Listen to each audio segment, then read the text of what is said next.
السلام علیکم دوستو، آج ہم آپ کو لے کر چلتے ہیں جنوب مغربی یورپ میں موجود دنیا کے ایک پرامن ملک اسپین، جسے ہسپانیہ بھی کہا جاتا ہے۔ ہزاروں سالوں سے قدیم اس ملک میں بے شمار قوموں نے اپنا عروج و زوال دیکھا۔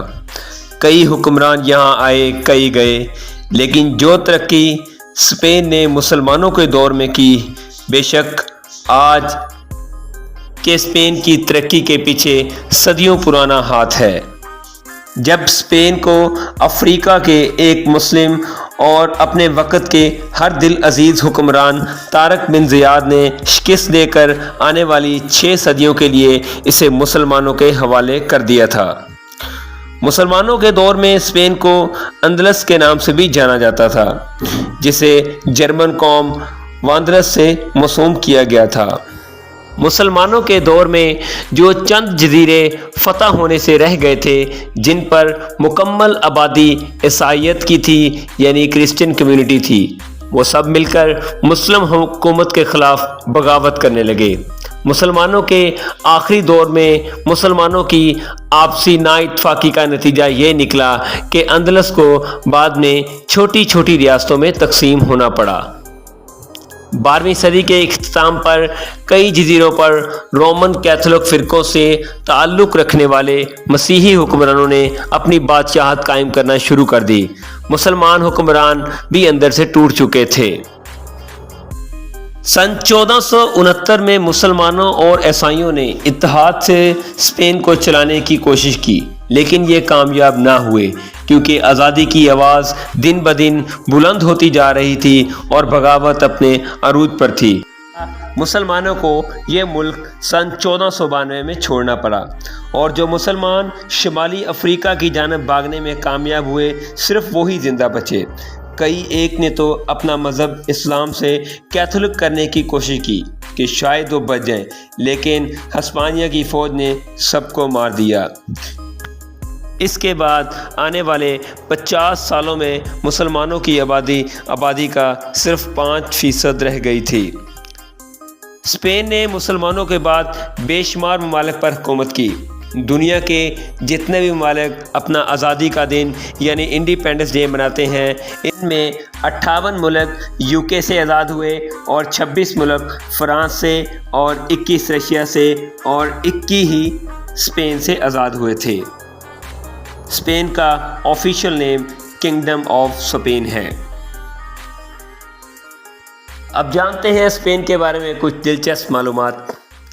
اسپین دنیا کا ایسا ملک ہے جس کے قومی ترانے میں کوئی لفظ نہیں ہے، بلکہ یہ صرف ایک ساز پر مشتمل ہے۔ اسپین دنیا کا پہلا ایسا ملک ہے جس نے ہوا سے بجلی پیدا کرنے کے لیے ٹربائن کا استعمال کیا تھا۔ 5,05,992 مربع کلومیٹر رقبے کے ساتھ یورپ کا چوتھا بڑا ملک ہے، جبکہ دنیا میں اس کا نمبر 51 ہے۔ اسپین کی سرحدیں فرانس، پرتگال، موراکو سے ملتی ہیں۔ موراکو ایک افریقی ملک ہے، اور اسپین یورپ کا واحد ایسا ملک ہے جس کی کوئی ایک سرحد افریقی ملک سے لگتی ہے۔ 2021 کی رپورٹس کے مطابق اسپین کی آبادی 47.21 ملین ہے، اور یہ آبادی کے لحاظ سے دنیا کا 30واں اور یورپ کا 7واں بڑا ملک ہے۔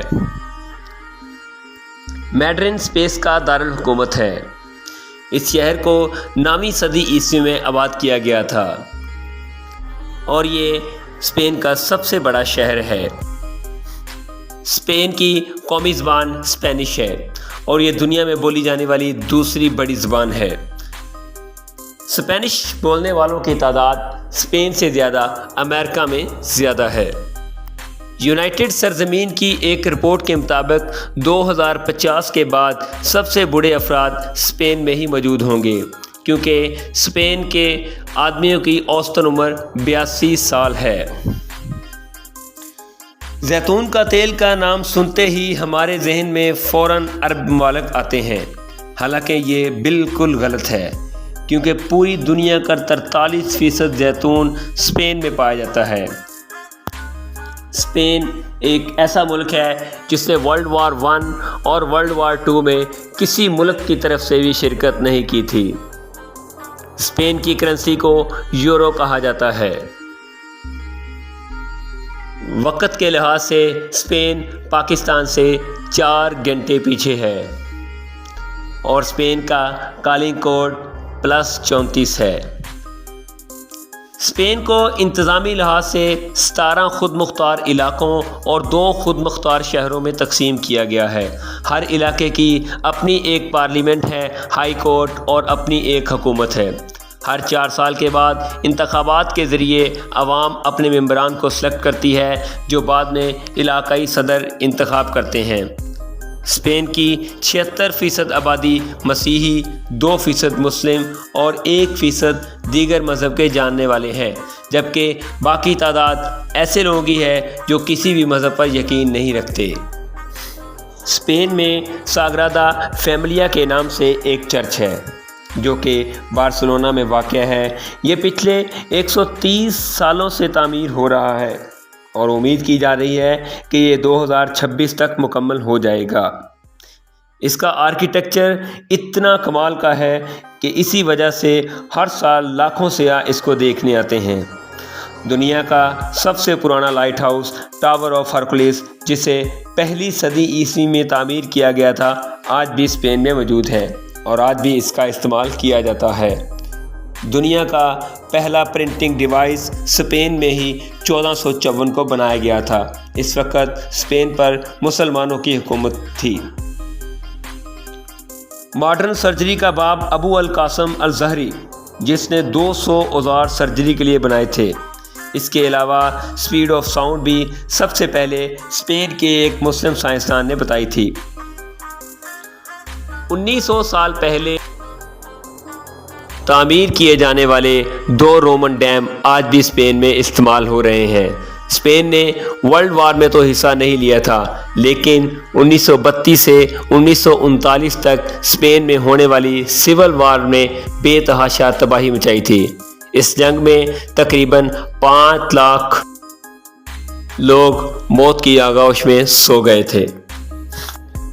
2010 میں فیفا ورلڈ کپ جیتنے والے اس ملک کا قومی کھیل بھی فٹ بال ہے، جو رومن دور سے کھیلتا چلا آ رہا ہے۔ فٹ بال کے علاوہ باسکٹ بال، ٹینس، سائیکلنگ شوق سے کھیلے جانے والے کھیل ہیں۔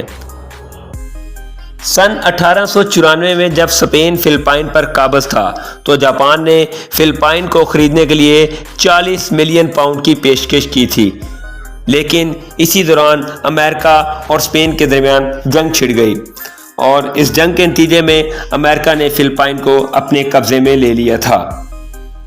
اسپین، بیلجیم، پرتگال اور فرانس یہ ایسے ملک ہیں جس میں ہر شخص مرنے کے بعد اپنے ایک جسمانی اعضاء کا عطیہ دینے کا پابند ہوتا ہے۔ اسپین کی اتنی آبادی نہیں ہے جتنے ہر سال وزٹر اسپین میں آتے ہیں۔ 2016 میں 75 ملین لوگوں نے اسپین کو وزٹ کیا تھا۔ اسپین میں سیاحوں کی آمد کی ایک بڑی وجہ قدرتی خوبصورتی ہے۔ سب سے پہلے سگریٹ کی ایجاد بھی 17ویں صدی عیسوی میں اسپین میں ہوئی تھی۔ 1935 میں خلابازوں کے پہننے والا سوٹ بھی اسپین نے بنایا تھا۔ بلز اسپین کا قومی جانور ہے۔ جولائی کے مہینے کے آخری دنوں میں ہونے والی بلز رننگ فیسٹیول اسپین کا سب سے مشہور فیسٹیول ہے۔ اس فیسٹیول کو منانے کے لیے ہر سال پورے اسپین سے تقریباً 10 لاکھ لوگ جمع ہوتے ہیں۔ ہر سال یہ تہوار منایا جاتا ہے، حالانکہ سینکڑوں افراد اس تہوار کی وجہ سے اپنی جان گنوا بیٹھے ہیں۔ امپیریکل ایگل اسپین کا قومی پرندہ ہے۔ اپنے اکانومی کے لحاظ سے اسپین دنیا کا 12واں امیر ترین ملک ہے۔ اسپینش رائس کے نام سے دنیا میں کھائی جانے والی ڈش کو اسپینش کے لوگ بنانا بھی نہیں جانتے۔ تو یہ تھی آج کی ویڈیو دوستو، امید ہے آپ سب لوگوں کو اچھی لگی ہوگی۔ دعاؤں میں یاد رکھیے گا۔ اللہ ہم سب کا حامی و ناصر ہو۔ اللہ حافظ۔